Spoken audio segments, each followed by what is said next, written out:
মধ্যপ্রাচ্যের উত্তেজনাপূর্ণ পরিস্থিতির মধ্যে নতুন করে কূটনৈতিক আলোচনার আভাস মিলেছে। যুদ্ধের ইতি টানতে ইরান একটি 14 দফার শান্তি প্রস্তাব দিয়েছে, যা বর্তমানে যুক্তরাষ্ট্রের প্রেসিডেন্ট ডোনাল্ড ট্রাম্প পর্যালোচনা করছেন বলে জানা গেছে। ইরানের এই প্রস্তাবে মূলত যুদ্ধের চূড়ান্ত সমাপ্তির ওপর জোর দেওয়া হয়েছে। তেহরান স্পষ্ট করে জানিয়েছে তারা দীর্ঘমেয়াদী যুদ্ধবিরতির বদলে দ্রুত ও স্থায়ী সমাধান চায়। সে অনুযায়ী 30 দিনের মধ্যেই একটি পূর্ণাঙ্গ শান্তি চুক্তির শর্ত চূড়ান্ত করার প্রস্তাব রাখা হয়েছে। প্রস্তাবের গুরুত্বপূর্ণ দিকগুলোর মধ্যে রয়েছে মার্কিন নৌ অবরোধ তুলে নেওয়া, ইরানের জব্দ করা সব সম্পদ অবমুক্ত করা এবং দেশটির ওপর আরোপিত সব অর্থনৈতিক ও ব্যাংকিং নিষেধাজ্ঞা প্রত্যাহার। পাশাপাশি যুদ্ধের কারণে হওয়া ক্ষয়ক্ষতির জন্য পূর্ণ ক্ষতিপূরণ দাবি করেছে তেহরান।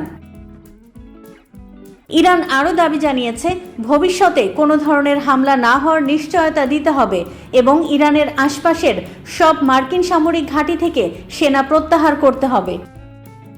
এছাড়া লেবানন, সিরিয়া ও ইয়েমেন সহ বিভিন্ন ফ্রন্টে চলমান সব ধরনের সংঘাত তাৎক্ষণিকভাবে বন্ধ করার আহ্বান জানানো হয়েছে।